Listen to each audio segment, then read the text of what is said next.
Hi friends, నేను హైదరాబాద్ నుంచి హరిద్వార్కి ఫ్లైట్లో వెళ్తున్నాను. ఫ్లైట్ ఛార్జెస్ ఏమో నాకు 9,000 పడ్డాయి. ఫ్లైట్లో కాకుండా మీరు బడ్జెట్లో వెళ్ళాలనుకుంటే ట్రైన్లో కూడా వెళ్ళొచ్చు. రెండు రకాలుగా వెళ్ళొచ్చు. ట్రైన్లో ఇక్కడ నుంచి ఢిల్లీకి వెళ్ళి ఢిల్లీలో నుంచి ఇంకో ట్రైన్ అన్నా పట్టుకోవచ్చు, లేదంటే బస్సు ప్రయాణం అన్నా చేయొచ్చు. మీ ఇష్టం. ఇంకా ఫుల్ బడ్జెట్లో పోవాలి అనుకుంటే మనకు హైదరాబాద్ నుంచి హరిద్వార్కి డైరెక్ట్ ట్రైన్ కూడా ఉంది. ప్రతి మంగళవారము చెర్లపల్లి నుంచి స్టార్ట్ అవుతుంది. మీరు ఆ ట్రైన్లో కానీ బుక్ చేసుకున్నారనుకోండి, ఫుల్ బడ్జెట్లో వెళ్ళిపోతారు. ఇంకా అలా కాకుండా మీడియం బడ్జెట్ కొంచెం తొందరగా వెళ్ళాలి అనుకుంటే ఇంకో ఆప్షన్ ఉంది. ఫ్లైట్లో మీరు ఢిల్లీకి వెళ్ళి ఢిల్లీ నుంచి అక్కడ నుంచి మళ్ళీ ట్రైన్ లేదంటే ఇంకో బస్సు పట్టేసుకున్నారనుకోండి, హరిద్వార్ వెళ్ళొచ్చు. అలా కాదు, ట్రైన్లోనే ఏవి ఇప్పుడన్నా పోవాలి అనుకుంటే మనకు హైదరాబాద్ టు ఢిల్లీకి చాలా ట్రైన్స్ ఉంటాయి. ఏదో ఒక ట్రైన్లో మీరు బుక్ చేసుకుని ఢిల్లీకి చేరుకున్నారు అంటే, ఢిల్లీకి మనం యాక్చువల్గా ట్రైన్లో వెళ్ళినప్పుడు హజ్రత్ నిజాముద్దీన్ స్టేషన్ లేకుంటే ఇంకో స్టేషన్ ఏదంటే new Delhi station, railway station. ఈ రెండు రైల్వే స్టేషన్లో దిగుతాం. అక్కడ నుంచి కాశ్మీర్ గేట్ అనే బస్ స్టాండ్ ఒకటి ఉంటుంది ఢిల్లీలో. మనకు మెట్రో కానీ లేదంటే బస్సులు ఉంటాయి, ఆర్టీసీ బస్సులు, మన సిటీ బస్సులు. మీ ఇష్టం, మెట్రోలు వెళ్ళినా సిటీ బస్సులు వెళ్ళినా ఓకే. లేదు లగేజ్ బాగా ఎక్కువ ఉంది అనుకుంటే ర్యాపిడో బుక్ చేసుకుని వెళ్ళండి, బెటర్. ఇంకా కాశ్మీర్ గేట్ నుంచి మీకు హరిద్వార్కి, రుషికేశ్కి, లేదనుకుంటే ఇంకా అలా మన డెహ్రాడూన్ అక్కడ వెళ్ళాల్సిన ఉత్తరాఖండ్లో ఎక్కడికి వెళ్ళాలనుకున్నా కూడా బస్సులు అయితే అవైలబిలిటీ ఉంటాయి. ఇలా మనము ఏ మార్గం నుంచి అయినా కానీ మనము హరిద్వార్కి చేరుకోవచ్చు. ఇంకా నేనైతే టైం సేవింగ్ కోసం అంటే ఒకరోజు కలిసి వస్తుంది కదా అని నేను డైరెక్ట్ ఫ్లైట్ బుక్ చేసుకున్నాను, హైదరాబాద్ టు డెహ్రాడూన్లో జాలీ గ్రాంట్ ఎయిర్పోర్ట్, ఆ ఎయిర్పోర్ట్కి దిగాను. వెళ్ళి ఎంత అంటే నాకు ఎన్ని అవర్స్ జర్నీ అంటే జస్ట్ 2.5 అవర్స్లో వెళ్ళిపోయాను. ఇంకా అక్కడి నుంచి నేను హరిద్వార్కి ట్యాక్సీ బుక్ చేసుకున్నాను. ఎందుకంటే ఎయిర్పోర్ట్లోనే ఎయిర్పోర్ట్ ట్యాక్సీ సర్వీస్ ఉంటుంది. అక్కడ 1300 ఛార్జ్ చేస్తారు. ఫస్ట్ టైం వెళ్ళే వాళ్ళు ఇబ్బంది పడకుండా ఆ ట్యాక్సీ బుక్ చేసుకుని వెళ్ళిపోండి. అలా కాదు, 1-2 సార్లు వెళ్ళిన వాళ్ళు, కొంచెం ఐడియా ఉన్న వాళ్ళైతే మీరు ఎయిర్పోర్ట్ నుంచి ఒక 1/2 కిలోమీటర్ లేకుంటే కిలోమీటర్ లోపే అని ఉంటుంది మెయిన్ రోడ్కి నడుచుకుంటూ వెళ్ళారనుకోండి, అక్కడ నుంచి మీకు ఆటోలు, బస్సులు అవైలబిలిటీ ఉంటాయి. మీరు ఇంకా ఆటోలు, బస్సులు 1-2 మారాల్సి ఉంటుంది, కానీ మారినా పర్వాలేదు. కానీ చాలా బడ్జెట్లో వెళ్ళిపోతారు. అంటే జస్ట్ 100-200 లోపు మీరు హరిద్వార్కి చేరుకుంటారు. మీరు బడ్జెట్లో వెళ్ళాలంటే అలా వెళ్ళండి, లేదు అనుకుంటే ట్యాక్సీ బుక్ చేసుకుని వెళ్ళిపోండి.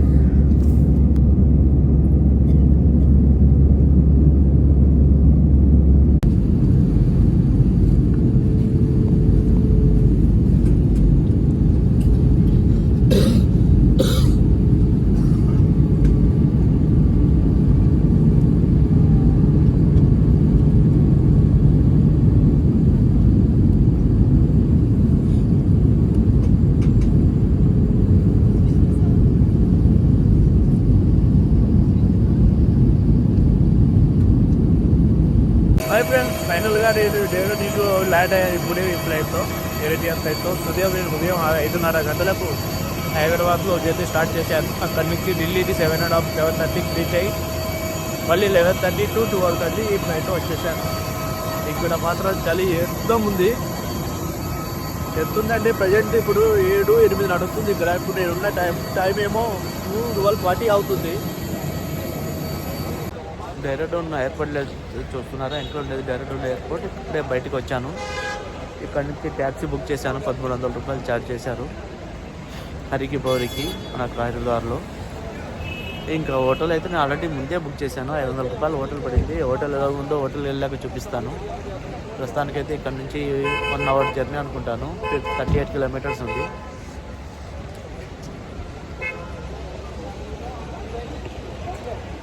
ఎయిర్పోర్ట్ నుంచి నేను క్యాబ్ మాట్లాడుకున్నాను. క్యాబ్ ఏమో 1,300 ఛార్జ్ చేశారు. జనరల్గా 1,500 అంటున్నారు, 1,300 ఏమో తీసుకున్నాడు లాస్ట్ అడగంతా డిస్కౌంట్ అని. యాక్చువల్గా అన్ని కిలోమీటర్లు అంటే ఎయిర్పోర్ట్ నుంచి జస్ట్ 38 కిలోమీటర్సే ఉంది హరిద్వార్, కానీ 1,300 ఛార్జ్ చేస్తున్నారు. కాకపోతే మీకు నేను ఒకటి గమనించాను, ఎయిర్పోర్ట్ నుంచి మెయిన్ రోడ్ ఏం పెద్ద దూరం ఏం లేదు, జస్ట్ వాకబుల్ డిస్టెన్స్లోనే ఉంది. 800 మీటర్స్ అలా ఉంటుంది. మీరు మెయిన్ రోడ్కి వచ్చారనుకోండి, మెయిన్ రోడ్ నుంచి మీకు మా పబ్లిక్ ట్రాన్స్పోర్టేషన్ చాలా దొరికే అవకాశం ఉంది. తక్కువ రేట్లో కూడా వెళ్ళిపోవచ్చు మీరు.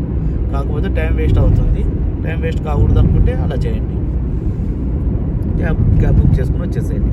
పర్వాలేదు, టైం ఉంది అనుకుంటే కానీ మీరు బడ్జెట్లో పోవాలనుకుంటే అది బెస్ట్ ఆప్షన్ అని నేను అనుకుంటున్నాను.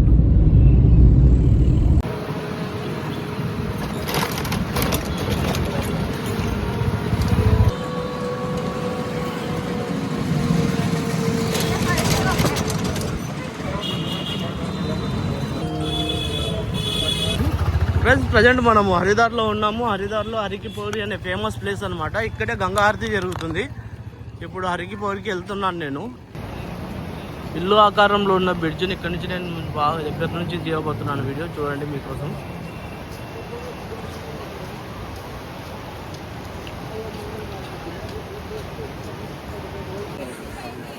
ప్రస్తుతాన్ని నేను దాని పక్కనే ఉన్న ఇంకో బ్రిడ్జ్ నుంచి నడుచుకుంటూ పోతున్నాను.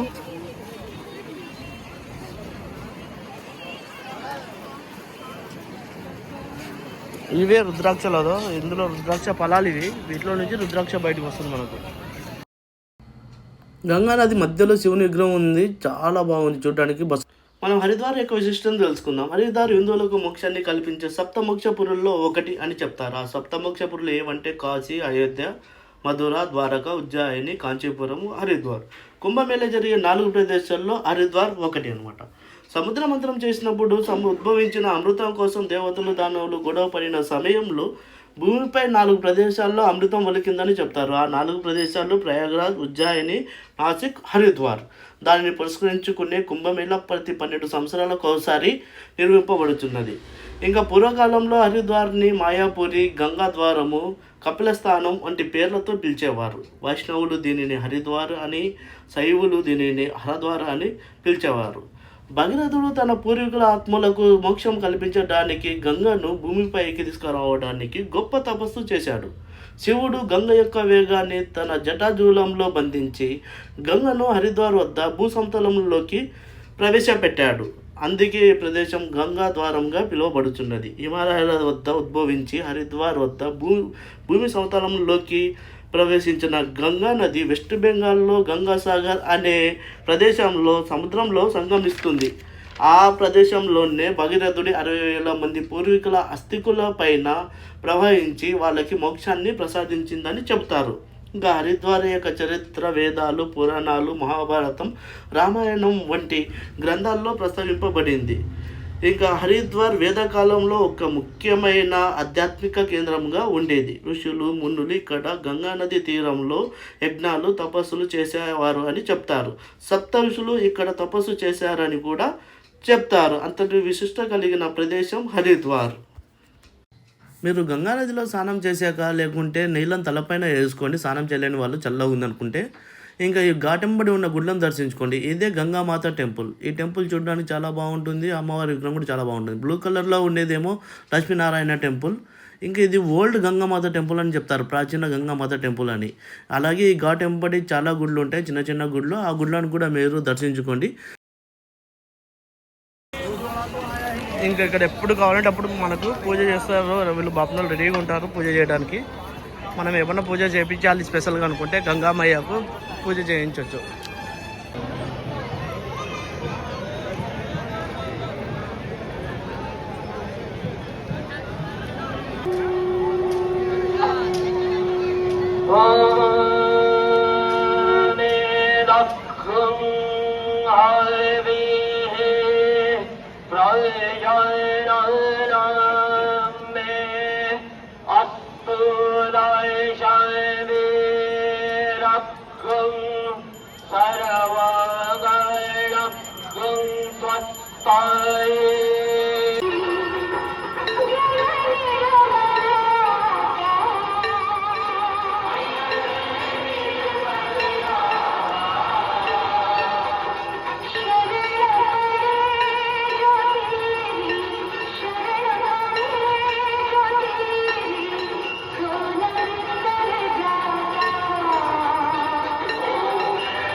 మీరు హరికిపోయి మొత్తం ఇక్కడ నుంచి చెప్పులు లేకుండా లోనికి పోవాలి.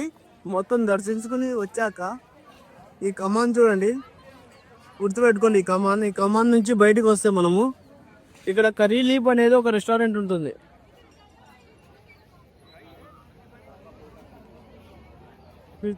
ఈ కరీం రెస్టారెంట్ దగ్గర నుంచి మనము మనసాదేవి టెంపుల్కి వెళ్ళాలనుకుంటే ఇక్కడ నుంచే కిలోమీటర్ దూరం ఉంది. నడుచుకుంటే వెళ్ళొచ్చు మీరు మనసాదేవి టెంపుల్ రోప్వే దగ్గరకు.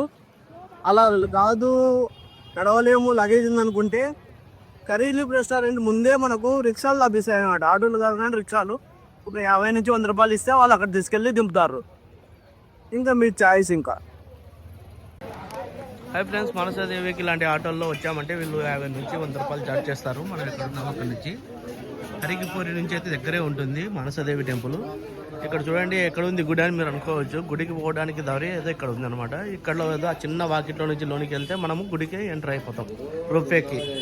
ఇక్కడైతే ఇక్కడ రాసి ఉన్నారు వే టు రోప్వే అని మాయాదేవి టెంపుల్.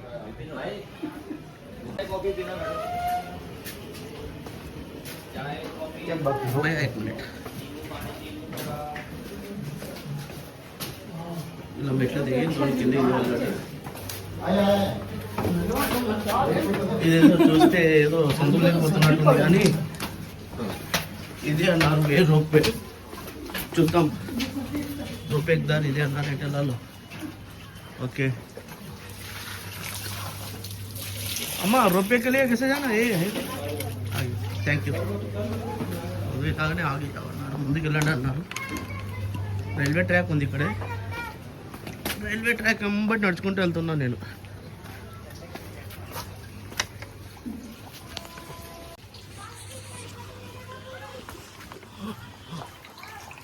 అది మీరు చూసారంటే రైల్వే ట్రాక్ కూడా గమనించండి, అది పక్కలే ఉంది. రైల్వే ట్రాక్ వెంబడి నడుచుకుంటూ వెళ్తున్నాము. 100 మీటర్లను రాశారు ఇక్కడ.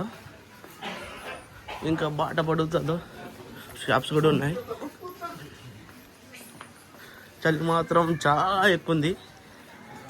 మంచి చలికాలం వచ్చాను నేను. చలి ఎంత ఉందంటే ఇప్పుడు 8 degrees ఉంది ఇక్కడ.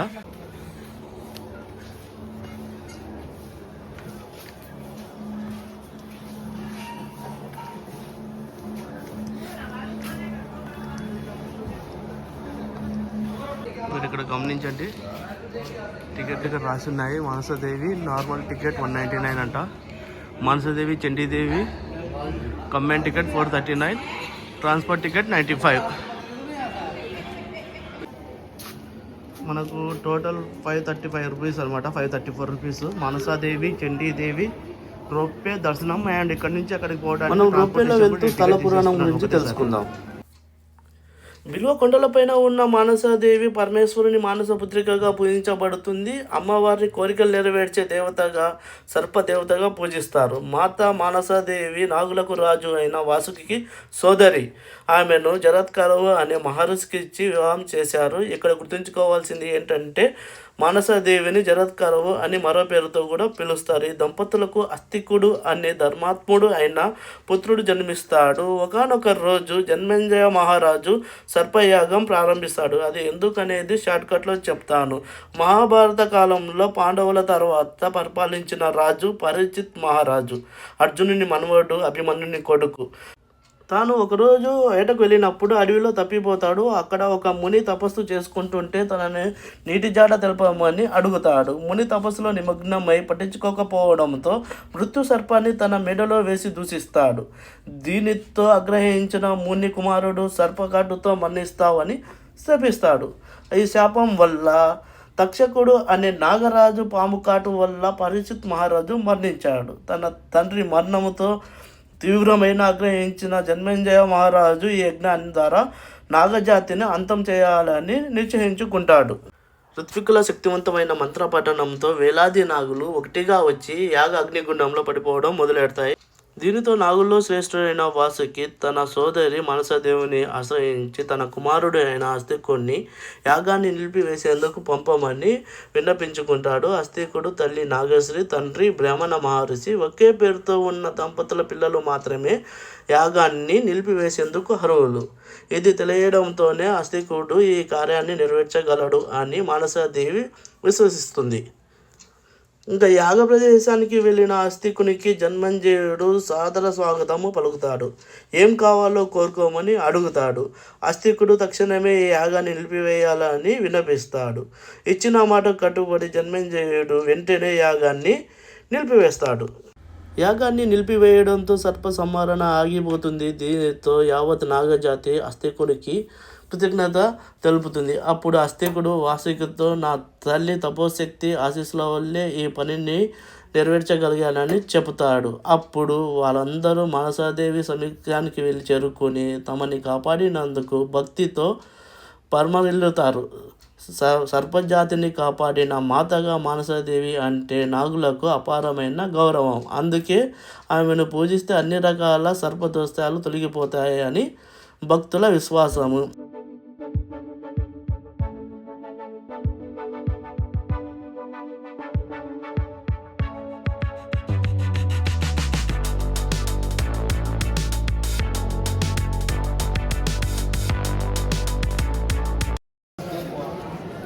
ఇక్కడ వీడియో అసలు నాట్ అలౌడ్ అంట, మనం ఏం చేయలేము. వీడియో నాట్ అలౌడ్ అంటారు. ఇక్కడ అమ్మవారి టెంపుల్ అయితే ఉంది, అది మెయిన్ అమ్మవారు కాదు. ఇక్కడ మనసాదేవి చూడాలనుకుంటే మీరు వీడియో స్క్రీన్లో చూడొచ్చు. రికార్డింగ్, లైవ్ రికార్డింగ్ పెట్టారు వీళ్ళు.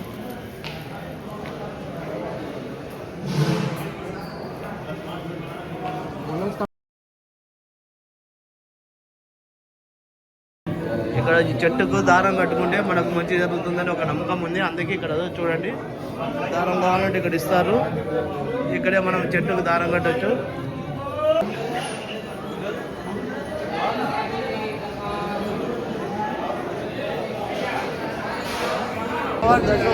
దర్శనం అయిపోయిన తర్వాత అమ్మవారు మళ్ళీ రిటర్న్ వెళ్తున్నాను నేను. ఇక్కడ నుంచి చండీదేవి టెంపుల్కి వెళ్ళాలి. రోప్పేలోనే, అది కూడా రోప్పేనే. నేను రెండింటికి కలిపి టికెట్ తీసుకున్నా కదా, చండీదేవి అమ్మవారి టెంపుల్కి, మానసాదేవి అమ్మవారి టెంపుల్ దర్శనం చేసుకోవడానికి. ఇప్పుడు నేను చండీదేవికి వెళ్తాను. వెళ్దాం, అక్కడికి వెళ్ళి చూద్దాం ఎలా ఉందో అమ్మవారి టెంపుల్.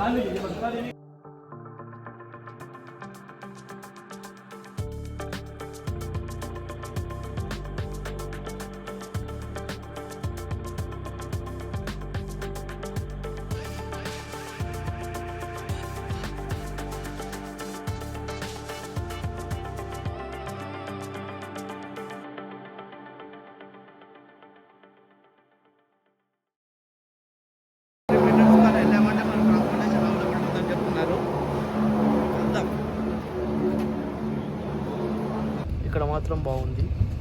ఓన్లీ నలుగురమే ఉన్నాం బస్సులో, నలుగురికే బస్సు తీశాడు.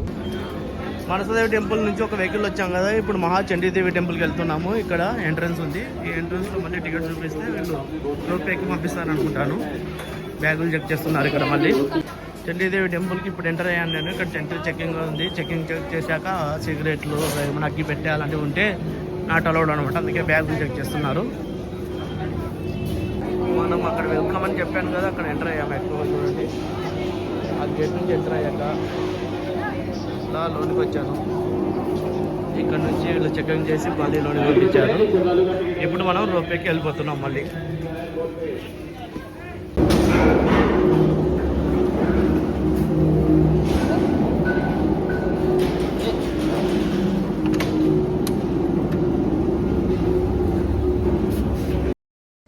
మనం రోప్వేలో వెళ్తూ స్థల పురాణం గురించి తెలుసుకుందాం. చండీ స్వరూపం సకల రాక్షసుల శక్తులను నిర్జించే శక్తి కలిగిన ప్రచండ శక్తి రూపం. పూర్వకాలము శింభుడు, నిశింభుడు అనే రాక్షస రాజులు దేవతల రాజధాని అయిన స్వర్గాన్ని ఆక్రమించి ఇంద్రుడిని, దేవతలను స్వర్గం నుంచి వెళ్ళగొడతారు. దేవతల ప్రార్థనలు విన్న పార్వతీమాత వారి రక్షణార్థము చండీగా అవతారం ఎత్తుతుంది. ఆమె సౌందర్యానికి మోహితుడు అయిన శింభుడు ఆమెను వివాహం ఆడాలని కోరుకుంటాడు. ఆమె వ్యతిరేకిస్తుంది. ఆమె తిరస్కరణను ఆగ్రహించిన శింభుడు రాక్షస సైనాధిపతులు అయిన చండ ముండలను ఆమెను హతము చేయడానికి పంపిస్తారు. వారు ఆమె క్రోధము నుండి జన్మించిన చాముండి ద్వారా హతులు అవుతారు. శుంభ, నిశింభులు కలిసి చండికను హతం చేయాలని ప్రయత్నిస్తారు, కానీ ఆమె చేతుల్లో మరణిస్తారు. వారిని వధించిన తర్వాత చండిక కొంతసేపు నీళ్ళు పర్వతాల పైన విశ్రమించింది అని పురాణ కథనాలు. అలా చండీ మాత ఈ ప్రదేశంలో కొలువు తీరింది. ఖాళీకి కూడా వస్తున్నాయి కొన్ని బాక్సులు. అమ్మవారి టెంపుల్ అదే అనుకుంటాను, గర్భగుడి చూడండి. అవును, అదే టెంపుల్. కొండ పైన ఉంది చండీదేవి టెంపుల్. ఇంకా ఈ స్థల పురాణం గురించి ప్రస్తుతానికి అయితే నాకు తెలియదు, కానీ నేను కనుక్కొని చెప్తాను మీకు.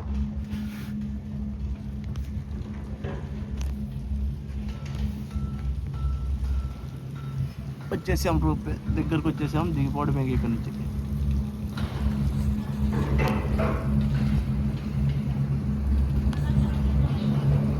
వచ్చేసాం చెడ్డీదేవి టెంపుల్ దగ్గరికి. పదండి మనం దర్శనం చేసుకుని ఇక్కడ ఉన్న సైట్ సీన్స్ మొత్తం నేను వీడియో చేసి చూపిస్తాను. మొత్తం కొండల మధ్యలో ఉంది, టెంపుల్ మాత్రం సూపర్ ఉంది. ఎక్కువ లేవు, తక్కువే ఉన్నాయి.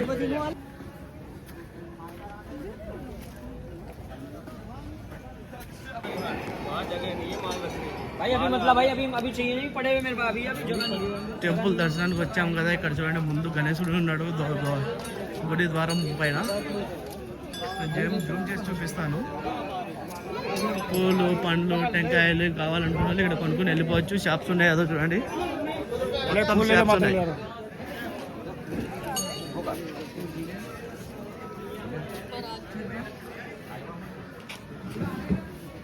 గుడిలోకి ఎంటర్ అవుతున్నాం. గుడిలో వీడియో తీనిస్తారు లేదు తెలియదు, కానీ ప్రస్తుతానికి అయితే ఇప్పుడు అక్కడ దాకా తీనిస్తే అక్కడ దాకా నేను తీసుకెళ్తాను.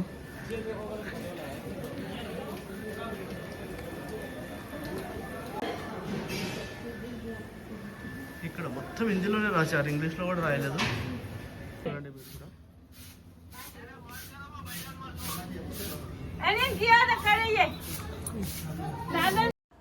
చెడ్డీదేవి అమ్మవారిని దర్శించుకోండి. గుడి చూస్తున్నారా, ఇదే పైన గుడి అనమాట, మెయిన్ గర్భగుడి. ఇక్కడ అమ్మవారి ప్రసాదం పెడుతున్నారు, కేసరి గుడిలో ప్రసాదం.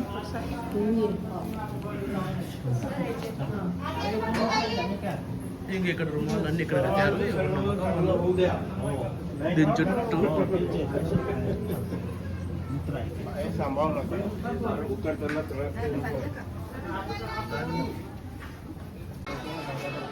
ఇప్పుడు ఎక్కడైతే ఎంటర్ అయ్యామో అక్కడికి బయటకు వచ్చేసాం.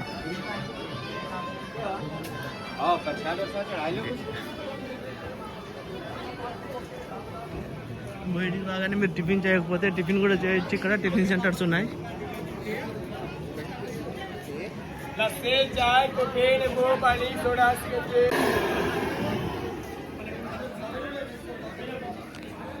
పూరి ఉంది, టిఫిన్ ఉంది. నేను కూడా టిఫిన్ చేద్దాం అనుకుంటున్నాను. ఇక్కడ ఇష్టం ఏం తినాలనుకుంటే అక్కడ స్వీట్ కూడా ఉన్నాయి. మార్నింగ్ ఇక్కడ స్వీట్ ఎక్కువ తింటారు అనుకుంటాను. అద్భుతంగా ఉంది వ్యూ మాత్రం.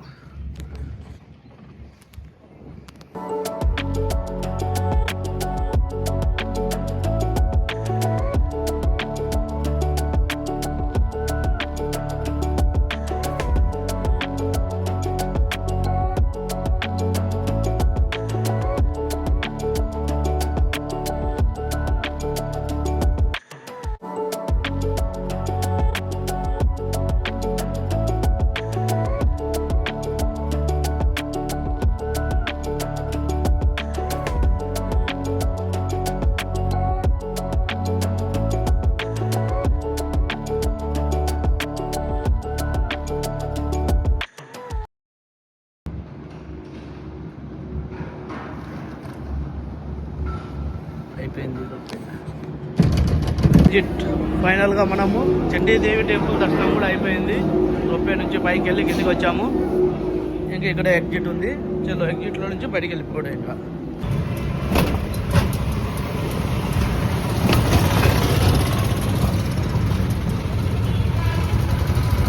నేను ఈ ఆటో మాట్లాడుకున్నాను. మొత్తం 250కి 4 టెంపుల్ చూపిస్తానన్నాడు. బిల్వకేశ్వర శివాలయం పురాతనమైన శివాలయం. ఇది బిల్వకొండపై ఉండడం వల్ల బిల్వకేశ్వర శివాలయం అని పేరు వచ్చింది. ఇది కేదార్ఖండ్ అండ్ శివపురాణములో ప్రస్తావించబడింది. ఈ ఆలయం గురించి ఇది చాలా పురాతనమైన శివాలయం. శివాలయం బయటనే మనకు పూజా సామాగ్రి దొరుకుతుంది. ఎవరన్నా కావాలనుకున్న వాళ్ళు బయట పూజా సామాగ్రి కొనుక్కొని లోనికి వెళ్ళి మనము పూజ చేసుకోవచ్చు. ఇప్పుడు నాన్ పీక్ సీజన్ కాబట్టి గుడిలో ఎవరు లేరు. అదే మే జూన్ టైంలో ఈ గుడిలో చాలా ఫుల్గా జనాలు ఉంటారంట. ఎందుకంటే అప్పుడు కేదార్నాథ్ చార్ధామ్ యాత్ర ఓపెన్ అవుతుంది కాబట్టి. అక్కడ కనిపిస్తుంది కదా గుడి గోపురం, ఇదే మెయిన్ శివాలయం. ఇంకా ఈ శివాలయంలోన శివునికి మనమే అర్చన చేసుకోవచ్చు, అభిషేకం చేసుకోవచ్చు. ఎందుకంటే ఇప్పుడు జనాలు లేరు కాబట్టి. అదే పీక్ సీజన్లో అయితే మనకు అవకాశం ఉండదు. దక్ష యజ్ఞం తర్వాత సతీదేవి పార్వతీదేవిగా హిమవంతుని కుమార్తెగా పునర్జన్మం ఎత్తుతుంది. మరలా శివుణ్ణి భర్తగా పొందాలి అంటే హరిద్వార్లోని బిల్వవనంలోని బిల్వ చెట్టు కింద తపస్సు చేయాలని నారదముని సలహా ఇస్తాడు. పార్వతీదేవి బిల్వ చెట్టు కింద కఠోరమైన తపస్సు చేస్తూ బిల్వ ఆకులు బిల్వ ఫలాలు మాత్రమే స్వీకరిస్తుంది. పార్వతీదేవి తపస్సు మెచ్చి శివుడు మరలా పార్వతీదేవిని భార్యగా స్వీకరించుటకు అంగీకరిస్తాడు. అలాగే ఇక్కడ శివుడు బిల్వేశ్వర స్వామిగా వెలిశాడు ఈ గుడిలో. ఇంకా పార్వతీదేవి తపస్సు చేసిన స్థలం కూడా నేను ఈ వీడియోలో చూపిస్తాను. మీరు ముందు బిల్వేశ్వర స్వామిని దర్శించుకోండి. నంది చూడండి, చాలా బాగుంది.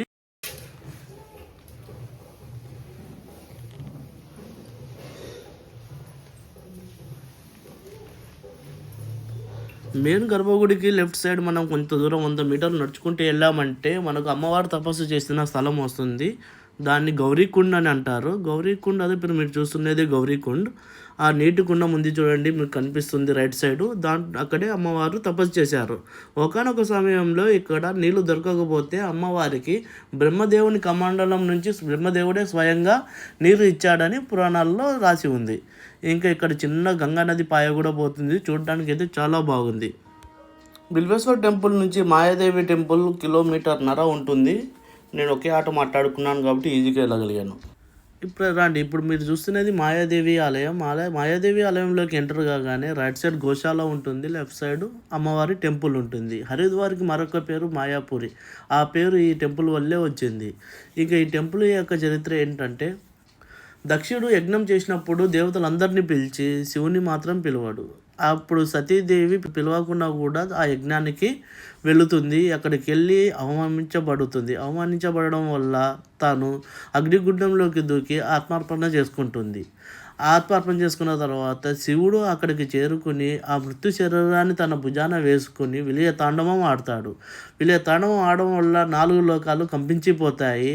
అప్పుడు విష్ణుమూర్తి తన విష్ణు చక్రముతో అమ్మవారి శరీరాన్ని ముక్కలుగా చేస్తాడు. అలా ముక్కలుగా చేయగా అమ్మవారి నాభి, గుండె ఈ ప్రదేశంలో పడిందని ఇక్కడ ప్రజలు గాఢంగా నమ్ముతారు. మీరు కూడా అమ్మవారిని దర్శించుకోండి.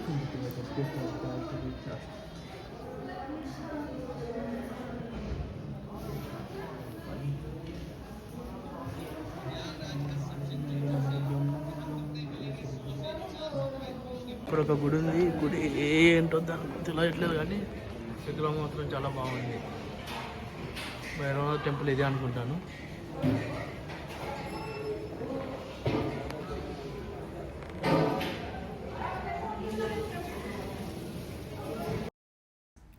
హరికిపౌరి నుంచి దక్షేశ్వర్ మహాదేవ్ ఆలయము 5 నుంచి 6 కిలోమీటర్ల దూరంలో కన్హాల్ అనే ప్రదేశంలో ఉంది. ఇంకా దక్షయజ్ఞం మన గోదావరి జిల్లాలోని ద్రాక్షారామంలో జరిగిందని చెప్తారు. కొంతమంది ఏమో ఇక్కడ హరిద్వార్లో జరిగిందని చెప్తారు. ఏ ప్రదేశంలో జరిగిందో ఎగ్జాక్ట్ నాకైతే తెలియదు. 2 ప్రదేశాలను మీరు సందర్శించుకోండి వీలైతే. దక్షయజ్ఞం జరగడం వల్లనే మనకు శక్తిపీఠాలు వెలిసాయి. దక్షుడు బ్రహ్మ యొక్క మానసపుత్రుడు. దక్ష మహారాజు యొక్క కుమార్తె సతీదేవి శివుణ్ణి పెళ్ళాడడం వల్ల శివుడు అంటే దక్షునికి ఇష్టం ఉండదు. శివుడు ఎందుకంటే సాదాసీదాగా జీవించే ఒక సామాన్య వ్యక్తుడు, యోగి. అందుచేత దక్షునికి శివుడు అంటే ఇష్టం ఉండదు. దక్షయజ్ఞం చేసినప్పుడు దేవతలను, మునులను, ఋషులను అందరినీ పిలిచి శివుణ్ణి, సతీదేవిని మాత్రం పిలవాడు.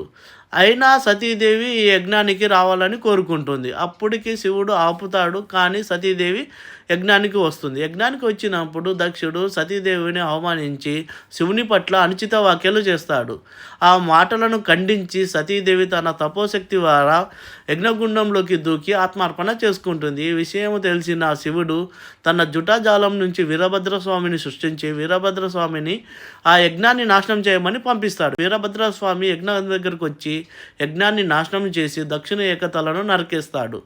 అప్పుడు దేవతలందరూ ఇలా యజ్ఞం ఆగిపోవడం లోకశాంతికి మంచిది కాదని కోరుకోవడం వల్ల శివుని మళ్ళీ దక్షిణ యొక్క తలను అతికిస్తాడు. కానీ మేకతలను అతికించి యజ్ఞాన్ని పూర్తి చేస్తాడు. యజ్ఞం పూర్తి అయిన తర్వాత శివుడు సతీదేవి మృత్యు శరీరాన్ని తన భుజం మీద వేసుకొని విలయతాండం ఆడడము మొదలు పెడతాడు. అలా విలయతాండం ఆడుతుంటే లోకాలన్నీ కంపించిపోతాయి. అప్పుడు దేవతలందరూ మళ్ళీ విష్ణుమూర్తి దగ్గరికి వెళ్ళి ఈ విలయతాండాన్ని ఆపాలని కోరుకుంటారు. అప్పుడు విష్ణుమూర్తి ఏం చెప్తాడంటే, మృత్యు శరీరమైన సతీదేవి శరీరము దూరం అయితే కానీ శివుడు శాంతించాడు అని చెప్పి తన సుదర్శన చక్రముతో సతీదేవి శరీరాన్ని ముక్కలు ముక్కలుగా చేస్తాడు. అలా ముక్కలు ముక్కలుగా చేయడం వల్ల 108 ప్రదేశాల్లో శరీర భాగాలు పడ్డాయి. ఎక్కడెక్కడైతే శరీర భాగాలు పడ్డాయో అక్కడే శక్తిపీఠాలుగా వెలిసాయి. అందులో 18 చాలా ముఖ్యమైన శక్తిపీఠాలు. ఇంకా ఇప్పుడు మీరు చూస్తున్నది సతీకుండ్. ఇక్కడే సతీదేవి ఆత్మార్పణ చేసుకునింది. మీరు గుడిలోకి ప్రవేశించగానే సతీకుండ్ కనిపిస్తుంది. సతీకుండిని దర్శించుకొని పక్కనే అమ్మవారి విగ్రహం కూడా ఉంటుంది. అమ్మవారి విగ్రహాన్ని కూడా దర్శనం చేసుకోండి. తర్వాత ముందు నందీశ్వరుడు ఉంటాడు పాలరాతితో. నందీశ్వరుడు చూడడానికి చాలా బాగుంటాడు. తర్వాత మనకు దక్షేశ్వర స్వామిగా శివుడు ఇక్కడ వెలిసాడు. శివుడిని దర్శనం చేసుకోండి.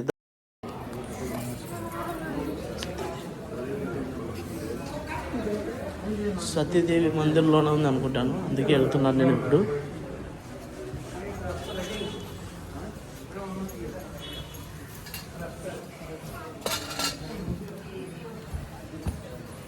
లక్ష్మీనారాయణ మందిర్ గుళ్ళో మాత్రం చాలా బాగున్నాయి విగ్రహాలు.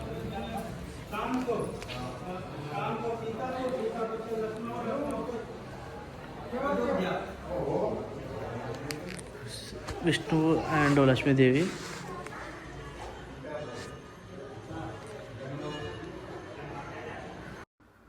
ఒక 100 మీటర్లు నడుచుకుంటూ గుడి నుంచి వెనక్కి రాగానే సతీదేవి టెంపుల్ మనకు కనిపిస్తుంది. అమ్మవారు ఇక్కడే జన్మించారని పురాణ గాథల్లో చెప్తారు. మీరు కూడా అమ్మవారిని దర్శించుకోండి.